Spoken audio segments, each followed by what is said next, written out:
জানিয়ে দিব এই মুহূর্তে আমাদের হাতে এসেছে বাংলাদেশের গুরুত্বপূর্ণ আপডেট সংবাদের শিরোনাম।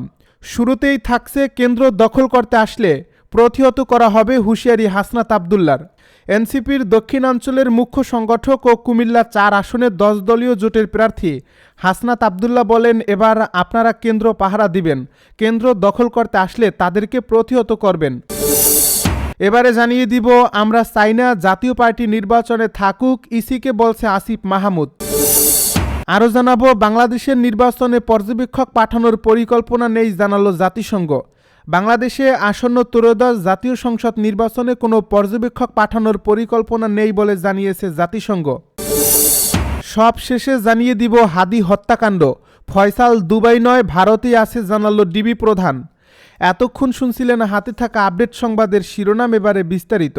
তবে তার আগে অনুরোধ রইল ভিডিওটিতে একটি লাইক এবং কমেন্ট করে জানিয়ে দিন ভিডিওটি কোথা থেকে দেখছেন বা কোন জেলা থেকে দেখছেন। কেন্দ্র দখল করতে আসলে প্রতিহত করা হবে হুঁশিয়ারি হাসনাত আব্দুল্লাহর। এনসিপির দক্ষিণ অঞ্চলের মুখ্য সংগঠক ও কুমিল্লা ৪ আসনের ১০ দলীয় জোটের প্রার্থী হাসনাত আব্দুল্লাহ বলেন, এবার আপনারা কেন্দ্র পাহারা দিবেন, কেন্দ্র দখল করতে আসলে তাদেরকে প্রতিহত করবেন।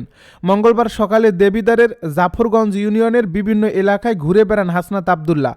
আগ্রাসন বিরোধী পদযাত্রার অংশ হিসেবে কুমিল্লার দেবিদ্বারে বিরাল্লা এলাকায় এক উঠান বৈঠকে তিনি এসব কথা বলেন। তিনি বলেন, ভোট তাদের বিরুদ্ধে দিবেন যারা দুর্নীতি করে, টেন্ডারবাজি করে, মামলাবাজি করে। ইনসাফের জন্য, দুর্নীতি ও ভারতীয় আধিপত্যবাদের বিরুদ্ধে অবস্থানের জন্য এবার আমরা ভোট দেব। হাসনাত আব্দুল্লাহ বলেন, এবার আমরা টাকার কাছে বিক্রি হব না, যে টাকা নিয়ে আসবে তাদেরকে আমরা প্রত্যাখ্যান করব। নেতা একদিন ভোটারদের পিছনে ঘুরে ১,০০০ টাকা নিয়ে, আর ভোটাররা ৫ বছর টাকা নিয়ে ঘুরে নেতার পিছনে। এর আগে সকালে দেবিদ্বারের জাফরগঞ্জ ইউনিয়নের বিভিন্ন এলাকায় ঘুরে বেড়ান হাসনাত। এ সময় ভোটারদের সাথে কুশল বিনিময় করেন তিনি। এ সময় জামাত ও এনসিপি নেতারা উপস্থিত ছিলেন। আমরা চাই না জাতীয় পার্টি নির্বাচনে থাকুক, ইসিকে জানালো আসিফ মাহমুদ। ত্রয়োদশ জাতীয় সংসদ নির্বাচনে জাতীয় পার্টিকে না রাখার দাবি জানিয়ে জাতীয় নাগরিক পার্টির মুখপাত্র ও নির্বাচন পরিচালনা কমিটির প্রধান আসিফ মাহমুদ সজীব ভূঁইয়া বলেছেন, জাতীয় পার্টি বিগত ফ্যাসিবাদের সহযোগী ছিল। নির্বাচন কমিশনকে পরিষ্কারভাবে বলেছে আমরা চাই না তারা নির্বাচনে থাকুক। মঙ্গলবার রাজধানীর আগারগাঁয়ে নির্বাচন ভবনে প্রধান নির্বাচন কমিশনার এএমএম নাসির উদ্দিনের সঙ্গে সাক্ষাৎ শেষে সাংবাদিকদেরকে তিনি এসব কথা বলেন। আসিফ মাহমুদ বলেন, আমরা আগেও বলেছি নির্বাচনের মাধ্যমে তাদের কোনো ধরনের পুনর্বাসন আমরা চাই না।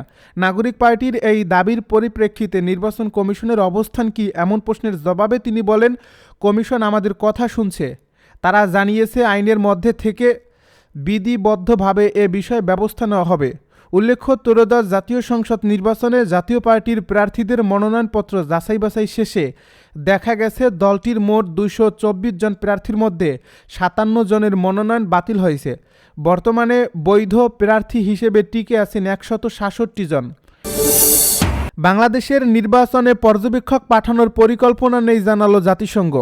বাংলাদেশে আসন্ন ত্রয়োদশ জাতীয় সংসদ নির্বাচনে কোনো পর্যবেক্ষক পাঠানোর পরিকল্পনা নেই বলে জানিয়েছে জাতিসংঘ। সোমবার জাতিসংঘের নিয়মিত ব্রিফিংয়ে এক প্রশ্নের জবাবে মহাসচিবের মুখপাত্র স্টিফেন দুজারিক এসব কথা বলেন। তিনি বলেন, জাতিসংঘ সাধারণত নিজ উদ্যোগে নির্বাচন পর্যবেক্ষক পাঠায় না। এ ধরনের সিদ্ধান্ত কেবল জাতিসংঘের সাধারণ পরিষদ বা নিরাপত্তা পরিষদের ম্যান্ডেট থাকলেই নেওয়া হয়। স্টিফেন বলেন, বর্তমানে নির্বাচন পর্যবেক্ষণ জাতিসংঘের কাজের আওতায় নেই। তবে বাংলাদেশে জাতিসংঘের কার্যালয়ে নির্বাচন সংক্রান্ত কোনো কারিগরি সহায়তা দিচ্ছে কিনা ওই বিষয়ে খোঁজ নেওয়া হবে বলেও জানান তিনি। এ ব্রিফিংয়ে বিএনপির ভারপ্রাপ্ত চেয়ারম্যান তারেক রহমানের দীর্ঘ ১৭ বছর পর দেশে ফেরার প্রসঙ্গে মুখপাত্র বলেন, আমি সংবাদ বিশ্লেষণ করি না, খবর বিশ্লেষণ করা সাংবাদিকদের কাজ। আমরা শুধু বাংলাদেশের জনগণের রাজনৈতিক আকাঙ্ক্ষা এবং অবাধ মত প্রকাশের মাধ্যমে যে নির্বাচন হবে তাকে সব উপায়ে সমর্থন দিয়ে যাব। ফয়সাল দুবাই নয় ভারতেই আছে জানালো ডিবি প্রধান। জুলাই বিপ্লবী ও ভারতীয় আধিপত্যবাদ বিরোধী ইনকিলাব মঞ্চের আহ্বায়ক শরীফ ওসমান হাদির হত্যাকারী ফয়সাল করিম মাসুদ ভারতে আছে বলে জানিয়েছেন গোয়েন্দা বাহিনীর প্রধান অতিরিক্ত পুলিশ কমিশনার মোহাম্মদ শফিকুল ইসলাম। মঙ্গলবার ডিএমপি মিডিয়া সেন্টারে শহীদ শরীফ ওসমান বিন হাদি হত্যা মামলার চার্জশিট দাখিলের বিষয়ে আয়োজিত এক ব্রিফিংয়ে এ তথ্য দেন তিনি। সম্প্রতি ফয়সাল করিমের দুটি ভিডিও সামাজিক যোগাযোগ মাধ্যমে ছড়িয়ে পড়ে। এ ভিডিওর মাধ্যমে ফয়সাল দাবি দাবি করেন বর্তমানে তিনি দুবাই অবস্থান করছেন। হাদির হত্যাকাণ্ডে তার সংশ্লিষ্টতা নেই, কিন্তু হত্যাকাণ্ডের পর আইনশৃঙ্খলা রক্ষাকারী বাহিনীর পক্ষ থেকে বলা হয়েছে হাদিকে গুলি করে হালুয়াঘাট সীমান্ত দিয়ে ভারতের মেঘালয়ে পালিয়েছিলেন ফয়সাল ও তার সহযোগী আলমগীর শেখ। ফয়সালের ভিডিওগুলো সত্য নাকি কৃত্রিম বুদ্ধিমত্তা দিয়ে তৈরি তা নিয়েও বিভ্রান্তি দেখা দেয়। ফয়সাল আসলেই দুবাই অবস্থান করছেন কিনা তা নিয়েও জনমনে প্রশ্ন ওঠে। ডিএমপি মিডিয়া সেন্টারে ডিবি প্রধানকে সাংবাদিকেরা প্রশ্ন করেন আসামি ফয়সালের ভিডিও বার্তাটি সঠিক কিনা। এ উত্তরে তিনি বলেন, ভিডিও বার্তাটি সঠিক, তবে অবস্থান দুবাই নয়। আমরা তদন্তে পেয়েছি সে ভারতে আছে। হাদি হত্যাকাণ্ডে এখন পর্যন্ত কতজনকে গ্রেপ্তার করা হয়েছে জানতে চাইলে পুলিশের এই উচ্চপদস্থ কর্মকর্তা বলেন, আমরা 17 জনের নামে চার্জশিট দিয়েছি। এর মধ্যে 12 জনকে গ্রেপ্তার করা হয়েছে, 5 জন পলাতক। হাদিকে গুলি করা ফয়সাল করিম মাসুদ, মোটরসাইকেলের চালক আলমগীর শেখ, তাদের পলাতে সহায়তা করা মানব পাচারকারী ফিলিক্স সেনাল, হত্যার নির্দেশদাতা তাজুল ইসলাম চৌধুরী বাপ্পি ও ফয়সালের বোন জেসমিন। তিনি বলেন, এখন পর্যন্ত তদন্তে পাওয়া গেছে হাদি হত্যার নির্দেশদাতা ও পরিকল্পনাকারী পল্লবীর সাবেক ওয়ার্ড কাউন্সিলর তাজুল ইসলাম চৌধুরী বাপ্পি। এরপর যদি আর কারোর সংশ্লিষ্টতা পাওয়া যায় তাহলে সম্পূরক চার্জশিট দেওয়া হবে। ডিবি প্রধান বলেন, শরীফ ওসমান হাদি বর্তমান প্রেক্ষাপটে রাজনৈতিক অঙ্গনে একজন অপরিচিত ব্যক্তিত্ব ছিলেন। তিনি ইনকিলাব মঞ্চের মুখপাত্র হিসেবে ভিন্নধর্মী রাজনৈতিক ধারার সূচনা করেন। কার্যক্রম নিষিদ্ধ আওয়ামী লীগ ও নিষিদ্ধ সংগঠন ছাত্রলীগের অতীতের কর্মকাণ্ড নিয়ে তিনি সভা সমাবেশে এবং সামাজিক যোগাযোগ মাধ্যমে সমালোচনামূলক ও জোরালো বক্তব্য রাখতেন। তার এসব বক্তব্যে ছাত্রলীগ ও তার সহযোগী সংগঠনের নেতাকর্মীরা ক্ষুব্ধ হয়। হাদিকে গুলি করা ফয়সাল করিম মাসুদ নিষিদ্ধ ঘোষিত ছাত্রলীগের রাজনীতির সঙ্গে জড়িত ছিলেন। ফয়সাল ও আলমগীরকে পলায়নে সহায়তা করা তাজুল ইসলাম চৌধুরী বাপ্পি পল্লবী থানা যুবলীগের সভাপতি এবং 6 নম্বর ওয়ার্ডের আওয়ামী লীগের মনোনীত কাউন্সিলর ছিলেন, যার ফলে আসামিদের রাজনৈতিক পরিচয় এবং ভুক্তভোগীর পূর্ববর্তী রাজনৈতিক বক্তব্য বিশ্লেষণ করে তদন্তে স্পষ্ট হয়েছে রাজনৈতিক প্রতিহিংসার কারণে শরীফ ওসমান হাদিকে গুলি করে হত্যা করা হয়েছে। 2024 সালের 12 ডিসেম্বর জুমার নামাজের পর বিজয়নগর এলাকায় গণসংযোগের জন্য যাওয়ার সময় আক্রান্ত হন শরীফ ওসমান হাদি। সে সময় তিনি রিকশায় ছিলেন। পেছন থেকে মোটরসাইকেলে আসা 2 দুর্বৃত্তের একজন তাকে গুলি করে। এ গুলিটি হাদির মাথায় বিদ্ধ হয়। গুরুতর আহত হাদিকে দ্রুত ঢাকা মেডিকেল কলেজ হাসপাতালে নিয়ে অস্ত্রোপচার করা হয়। পরে 12 ডিসেম্বর রাতেই তাকে এভার কেয়ার হাসপাতালে ভর্তি করা হয়। এর 2 দিন পর এয়ার অ্যাম্বুলেন্সে করে হাদিকে সিঙ্গাপুরে নিয়ে যাওয়া হয়। সেখানে চিকিৎসাধীন থাকার সময় তার মৃত্যু হয়। রাউজানে যুবদলের সাবেক নেতাকে প্রকাশ্যে গুলি করে হত্যা। চট্টগ্রামের রাউজান উপজেলায় যুবদলের এক সাবেক নেতাকে গুলি করে হত্যা করেছে দুর্বৃত্তরা।